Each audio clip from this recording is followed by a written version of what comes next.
तो बढ़ते हैं क्वेश्चन नंबर 8 पे और देखते हैं 8th क्वेश्चन में क्या दिया गया है। तो 8th क्वेश्चन कहता है in a class of 40 students there are 16 boys and rest are girls. तो एक क्लास है जिसमें 40 स्टूडेंट्स है, जिसमें से 16 बॉयज़ है एंड रेस्ट आर गर्ल्स, बचे हुए गर्ल्स हैं। From these students one is selected at random. ये स्टूडेंट्स में से कोई भी एक स्टूडेंट को रैंडमली सिलेक्ट कर रहे हैं। What is the probability that selected student is a girl. तो मुझे इसका प्रोबेबिलिटी निकालना है कि जो स्टूडेंट हम लोग सिलेक्ट कर रहे हैं वो स्टूडेंट गर्ल है, राइट। तो ये मुझे निकालना है। प्रोबेबिलिटी मतलब चांस, गर्ल सिलेक्ट करने का चांस कितना होगा, बेसिकली ये मुझे निकालना है। तो बहुत ही सिंपल सम है। तो शुरू करते हैं सॉल्यूशन को। सबसे पहले मैं यहाँ पे लिखता हूँ let S be the sample space. S को हमने मान लिया है सैंपल स्पेस। सैंपल स्पेस मतलब सेट ऑफ ऑल आउटकम्स है, सेट ऑफ टोटल आउटकम्स, जितने भी आउटकम्स आते हैं। तो यहाँ पे 40 स्टूडेंट्स हैं, तो टोटल कितने आउटकम्स हो सकते हैं, कितने बारी में स्टूडेंट को सिलेक्ट कर सकता हूँ, टोटल 40 टाइम्स, है ना। तो सैंपल स्पेस में सभी आने चाहिए। तो मैं लिखता हूँ n of s 40, राइट। मैं यहाँ पे सैंपल स्पेस डिफाइन तो नहीं कर सकता, लेकिन नंबर ऑफ सैंपल पॉइंट्स 40 आएंगे, टोटल आउटकम्स 40 आएंगे। नंबर ऑफ सैंपल पॉइंट्स 40 लिख दिया। अब ये लोग बोल रहे हैं 16 are boys and rest are girls. One student is selected at random, what is the probability that selected student is a girl. Okay, no problem. तो मैं एक इवेंट फिक्स करता हूँ E1। E1 क्या है,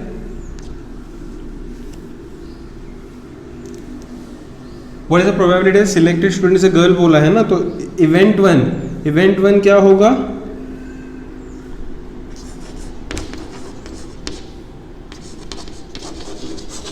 गेटिंग अ गर्ल, राइट। तो n of event one मतलब number of girls, क्योंकि E1 है selecting a girl, right. E1 है सिलेक्टिंग अ गर्ल, तो n ऑफ E1 होगा नंबर ऑफ गर्ल्स। तो टोटल स्टूडेंट्स 40 है, जिसमें से 16 बॉयज है। तो टोटल 40 स्टूडेंट्स में से 16 बॉयज माइनस कर देंगे तो बचे हुए स्टूडेंट्स गर्ल्स होंगी। समझ रहे हो बात को। टोटल 40 स्टूडेंट्स हैं, जिसमें से 16 बॉयज में माइनस कर दूं तो जो स्टूडेंट्स रह जाएंगी वो गर्ल्स होंगी। तो 40 में से 16 को हमें यहाँ पे माइनस करना है, तो 24 जो स्टूडेंट्स हैं वो गर्ल्स हैं। तो नंबर ऑफ गर्ल्स भी मिल गए। E1 था गेटिंग अ गर्ल, क्योंकि प्रोबेबिलिटी गर्ल का ढूंढना है। तो प्रोबेबिलिटी ऑफ E1 क्या होगा फॉर्मूला, n ऑफ इवेंट, बार बार बोल रहा हूँ मैं ये, upon n of s। n of event है 24, अभी तो ढूंढा n of E1 24, n of s यहाँ पे लिखा हुआ है 40, है ना। इसको अपने हिसाब से डिवाइड कर लो, ठीक है। 4 से अगर करना चाहते हो तो 4 से शुरू करो। 4 6 24, 4 10 40, 2 3 2 5 तो फाइनल आउटपुट क्या आएगा, 3/5। तो लिखना है probability of selecting a girl student is 3/5। I hope सबको समझा होगा ये क्वेश्चन। फटाफट से स्क्रीन पॉज करके नोट कर लो ताकि हम लोग अगले क्वेश्चन पे बढ़ें। तो बढ़ते हैं अगले क्वेश्चन पे, जो कि कहता है अ bag contains 8 red 4 white 3 black balls. एक बैग है जिसमें 8 रेड बॉल्स है, 4 वाइट एंड 3 ब्लैक बॉल्स है। 1 ball is drawn at random, कोई भी एक बॉल निकाला जा रहा है randomly. What is the probability that ball drawn is white, red और white, neither red nor white not red. तो ये 4 क्वेश्चंस है। तो हमको बॉल हम लोग अगर बाहर निकालेंगे तो वो रेड भी हो सकता है, वाइट भी हो सकता है, ब्लैक भी हो सकता है, कुछ भी हो सकता है ना। तो हमको निकालना है कि वाइट आने का चांस कितना होगा, या रेड और वाइट आने का चांस कितना होगा, नीदर रेड नॉर वाइट आने का चांस कितना होगा, या नॉट रेड आने का चांस कितना होगा। लॉजिकली करना है। इसका सैम्पल स्पेस भी डिफाइन करने की ज़रूरत नहीं है, डायरेक्टली हम लोग सोल्यूशन पे बढ़ते हैं। तो मैं लिखता हूँ लेट एस बी दी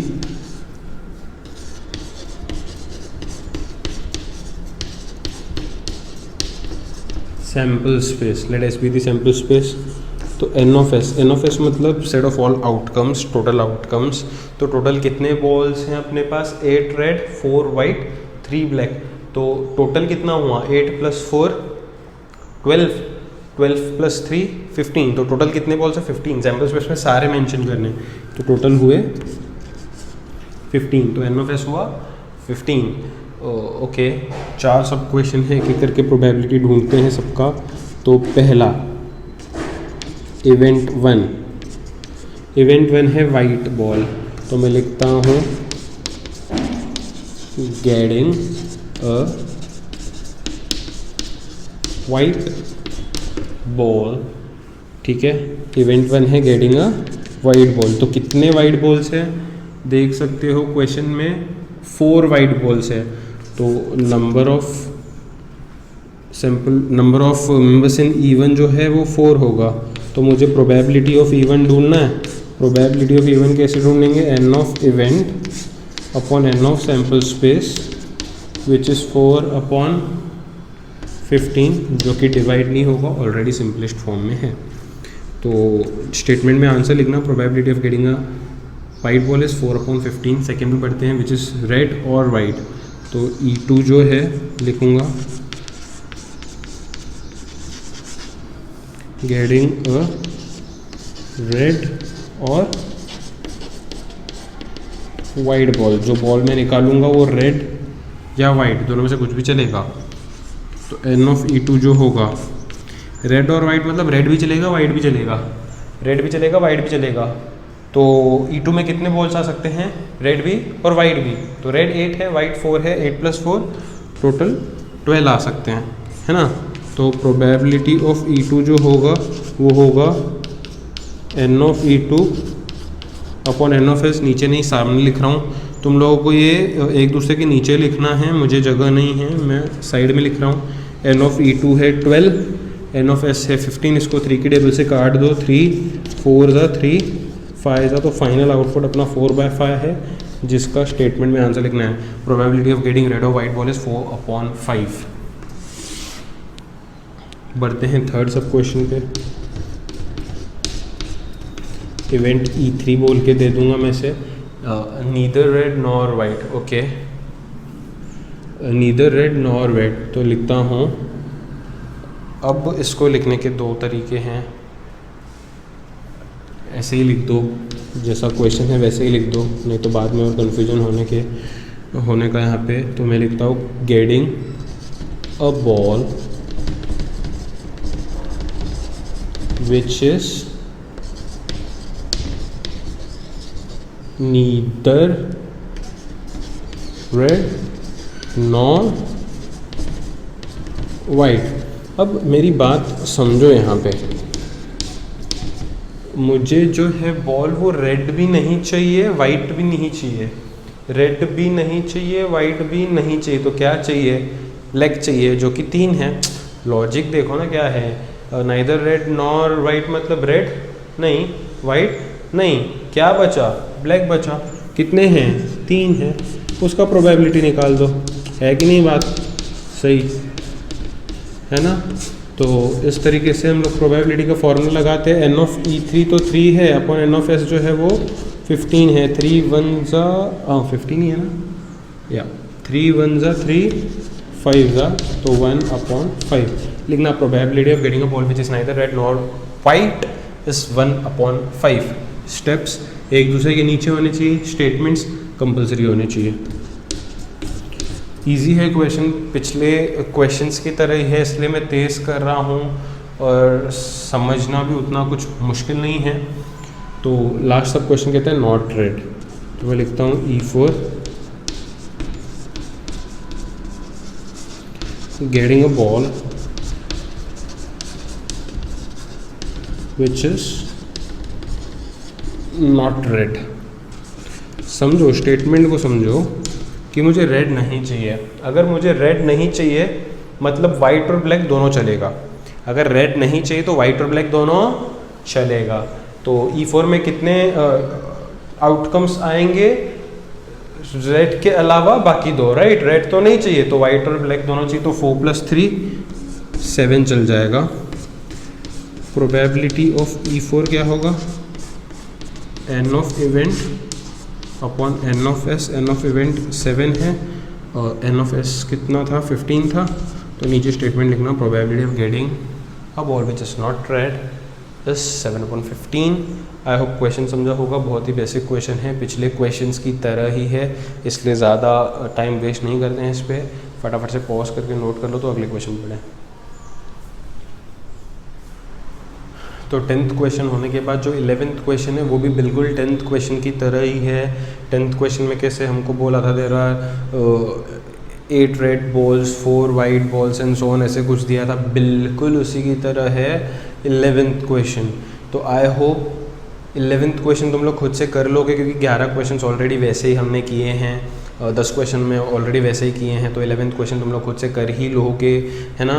तो कर लेना। अगर फिर भी कुछ डाउट है, नहीं आ रहा है, तो मुझे मैसेज के थ्रू या नीचे कमेंट बॉक्स में ड्रॉप आउट कर दो, तो मैं उस पर भी अलग से वीडियो बना दूंगा। अभी हम लोग सीख रहे हैं कार्ड्स का डिस्ट्रीब्यूशन, जो कि बहुत ही इम्पोर्टेंट है, जो कि याद रखना है सभी को। जो प्लेइंग कार्ड्स होते हैं, 52 प्लेइंग कार्ड्स होते हैं, उनका डिस्ट्रीब्यूशन हम लोग अभी समझने वाले हैं। तो सबसे पहले टोटल जो कार्ड्स हैं वो 52 होते हैं, है ना? टोटल कार्ड्स है 52। अब ये 52 कार्ड्स का डिवीजन जो है, ये 52 कार्ड्स का डिवीजन जो है वो 2 में हो जाता है। 52 कार्ड्स का डिवीजन जो है वो 2 में हो जाता है, 2 इक्वल पार्ट्स में हो जाता है एक्चुअली। 26 तो ये 52 कार्ड्स जो है वो 26 इक्वल पार्ट्स में स्प्लिट हो गए। अब ये जो 26 हैं ये रेड कलर के होते हैं, और ये जो 26 है ये ब्लैक कलर के होते हैं। तो टोटल 52 कार्ड्स होते हैं, जो कि 2 में डिवाइड होते हैं, 26 एंड 26, जिसमें से ये 26 रेड कलर के होंगे और बचे हुए 26 ब्लैक कलर के होंगे। अब ये 26 कार्ड्स जो हैं वो भी 2 इक्वल पार्ट्स में स्प्लिट होते हैं, वो भी 2 इक्वल पार्ट्स में स्प्लिट होते हैं। यहाँ ब्लैक के भी 26 जो है वो भी 2 इक्वल पार्ट्स में स्प्लिट हो जाते हैं। अब 26 का इक्वल क्या होगा डिवीजन? 13। यहाँ पे भी 26 का डिवीजन होगा 13। अब सुनो मेरी बात गौर से, रेड कलर में जो ये 13 हैं वो होते हैं हार्ट के, राइट? वो होते हैं हार्ट के और डायमंड के। ब्लैक कलर के जो 13 के 2 सेट्स बने, उसमें से एक होता है स्पेड, एक होता है क्लब। अच्छा, इसमें बच्चों को कन्फ्यूजन होता है कि हार्ट और डायमंड रेड में आता है या ब्लैक में आता है, स्पेड और क्लब किस में आता है। कितना इजी है, देखो सिंपल सी बात है, लॉजिकली अगर सोचेंगे इजी या कुछ याद करने का तरीका ढूंढेंगे तो हो जाता है। ऑब्वियसली हार्ट कौन से कलर का होता है? रेड कलर का होता है, राइट? हार्ट कौन से कलर का होता है? रेड कलर का, तो रेड में ही आएगा। और इंसान के हार्ट में या इंसान के जीवन में सबसे कीमती चीज़ क्या है उसके लिए? डायमंड है, तो वो भी रेड में आता है ना? हार्ट में इंसान की कौन सी चीज़ बैठी है? डायमंड बैठी हुई है कि नहीं? तो हार्ट और डायमंड दोनों रेड में आता है। इसमें कंफ्यूज होने की बात क्या है? स्पेड और क्लब ब्लैक में आता है। बच्चे कंफ्यूज होते हैं, स्पेड किस में आता है, ब्लैक में आता है, रेड में आता है, क्लब किस में? सिंपल सी बात है, रेड कलर का हार्ट होता है, हार्ट में डायमंड है तो डायमंड भी रेड कलर में जाएगा। अगर रेड कलर के अच्छे से याद हो जाएंगे तो बाकी बचे हुए 2 ब्लैक में चले जाएंगे। ओके, आगे बढ़ते हैं। अभी जो 13 हैं, 13 जो हार्ट के हैं, 13 जो डायमंड के हैं, 13 जो स्पेड के हैं, 13 जो क्लब के हैं, इनका सबका डिवीजन एक ही तरह होता है।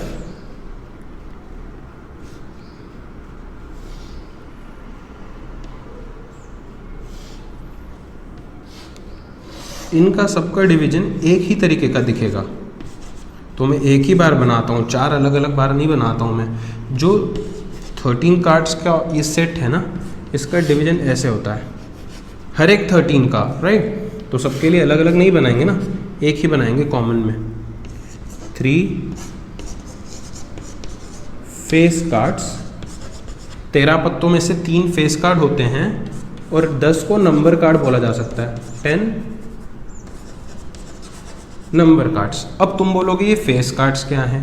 फेस कार्ड्स है जिन पे वो ऊपर कॉर्नर में फेस होता है, लाइक किंग, के, क्वीन, क्यू